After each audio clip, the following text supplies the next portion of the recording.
Hello friends, welcome to Gardening with Creekside. I am Jenny and today we're going to do a midweek nursery tour. We are up here at the production lot, as you can probably tell. We're first going to start off with some exciting news. If you're anything like me, you are ready for the summer to be gone and fall with its cooler temperatures to be here. So to help usher in the fall, we have our first round of mums are starting to crack some color. So in case you didn't know, mums will bloom at different times depending on the variety. So you'll have early bloomers, mid bloomers, and late bloomers. So this beautiful thing right here is an early bloomer. Now this is technically considered a white, but you can see that it has a beautiful kind of a creamy butter yellow center, and then as it opens up it will turn a pure white. So in a way it's kind of like this is the banana cream version of a mum. But so this is one of the first ones that is cracking some color. We do have some golds, some oranges, and some yellows. So when Jerry and I are picking out our mums to grow for the season, we always pick of course all the different colors, but we do early, mid, and late bloomers. So maybe you have something going on, maybe you have a container that's already done and you're just ready to kind of help usher fall in a little faster like I am. So if you're local, you can come get mums. And all of our mums are in these terracotta pots. So that way, if you don't want to repot it, like I normally do not repot mums, this is a nice little decorative pot that you can put out onto, like directly onto your steps or wherever you have. Now you will see that we are here on the mum lot. You know that you've been with us plenty of times before. Some of these hydrangeas just got some nice good haircuts. They were being a little too tall, so they got trimmed. But I want to let you know, so we've just released, a lot of the garden tours that when Jerry and I went to both, New Hampshire and Michigan, we got to do the display gardens at Pleasant View and 4-Star. We also visited the home of all the proven winter shrubs, Spring Meadow, and the Perennials. So Jerry, it might be better if you get a better angle if you come around this way. So right here we have the French vanilla hibiscus. Remember, these are perennial hibiscus, and these are all at Walter's Garden. So the perennial hibiscus is considered to be a perennial and not really a shrub. In my brain, I kind of think of it as a shrub because it's big, but it actually comes from the perennial garden. This is French vanilla. As you can see, it's a beautiful, creamy, white. It's called French vanilla because here is a bud and it's a very, very pale yellow. So this will open up tonight and then turn into that beautiful flower for tomorrow. So we have the French vanillas are here.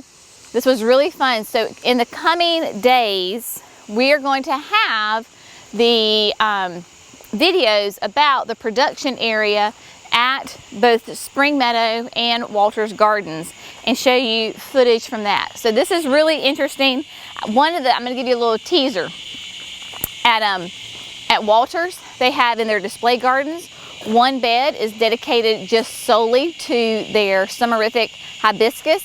So there's one of each of their summerific hibiscus, so you can actually see what is the difference between, the growth habit of Cranberry Crush versus Holy Grail. So that was really neat.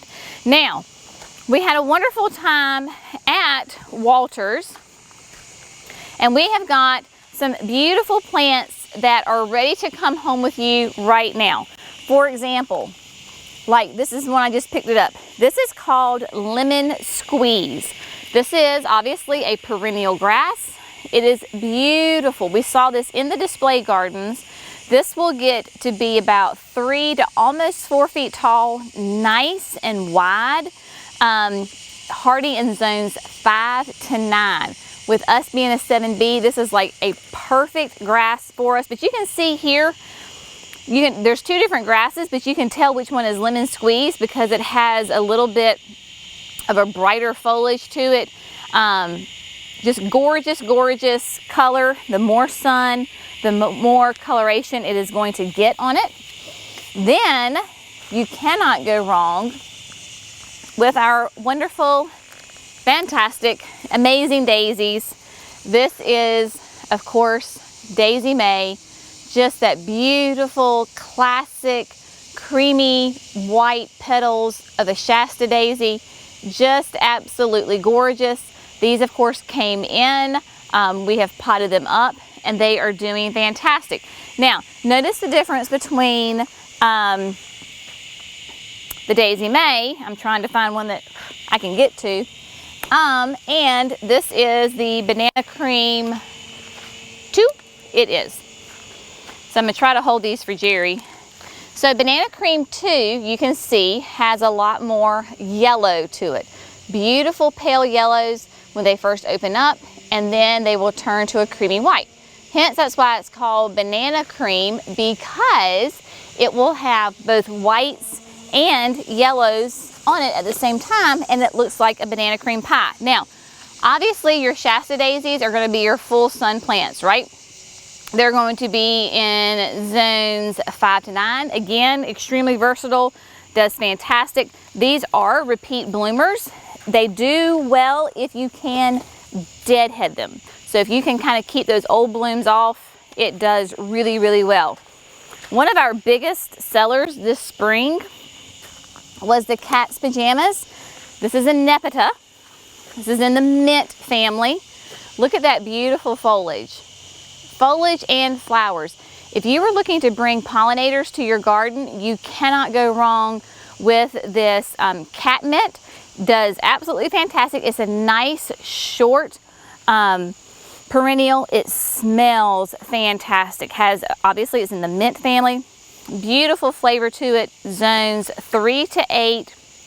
It is a long bloomer and just does really, really well, of course, on the borders of your flower beds, so forth and so on. So we have the Cat's Pajamas. Moving on down here, look at this beautiful grass. This is just like a sea of desert plains grass. I mean, how fun is that? And I love these grasses because you can run your hands through them and they don't slice you up. You know, some perennial grasses, if you were to run your hands through it, you get little paper cuts. Not on the desert plains. So desert plains, again, is going to be similar, and I say similar, to the lemon squeeze, because it's going to be a nice full sun plant. Like, look at that. How pretty is that? Zones 5 to 9. It's going to be a little bit taller than your lemon squeeze. Again, full sun. It is a pennisetum grass. Fantastic. Makes such a nice statement. Has beautiful fall foliage on it. And again, you just cannot go wrong with those sweet little creamy white bottle brush blooms on it. Obviously, in the landscape, it does fantastic, but even like large containers, it does great. And you can leave the foliage on in the wintertime, and it gives you a nice interest to your containers and to your landscape. So we've got the baptisia down here. Let's see, we have a whole slew of it. Oh, this is one of my absolute favorites. This is lemon meringue. Look at that. I'll try to go back and find a picture of the lemon meringue in the cottage garden. Lemon meringue is one of my very first ones I ever had in the landscape. Fantastic. Really an early spring bloomer. Has neat foliage even now in the landscape. Just brings a nice kind of a vase-like habit. Definitely kind of put this in the middle or the back of your perennial garden because it has that great height to it. But baptisias are hardy in zones 4 to 9, so very, very cold tolerant, do great, and they come in a whole range of colors. But I think that's kind of it for right now. Just be looking for those videos from both, like I said, when we visited Walter's Gardens, Spring Meadow. Really fun, interesting to see how these plants come to be. It's just fascinating videos, really great. And then of course we have also the video from 4 Star on the production side to see all of the animation, automation, not animation. That would be Disney, not 4-star. These are actually real life plants. If you can't tell, it's late in the day. It's finally like, 8:30 at night is when it's finally cool enough that we can actually come out here and not die of a heat stroke. So yeah, late in the afternoon, late in the evening, and my brain kind of goes wah, wah, wah. So as Jerry just pans are real big, when we got back from Michigan, we got an order from Spring Meadow. So these are all baby shrubs coming to us that have to get potted up. So just remember, lots and lots of details. It's really interesting to see how these plants come to be, both to us and then how we can give them to you. So as always, thank you so much for gardening with Creekside. Y'all have a fantastic day. We'll see you in the next video. Bye, friends.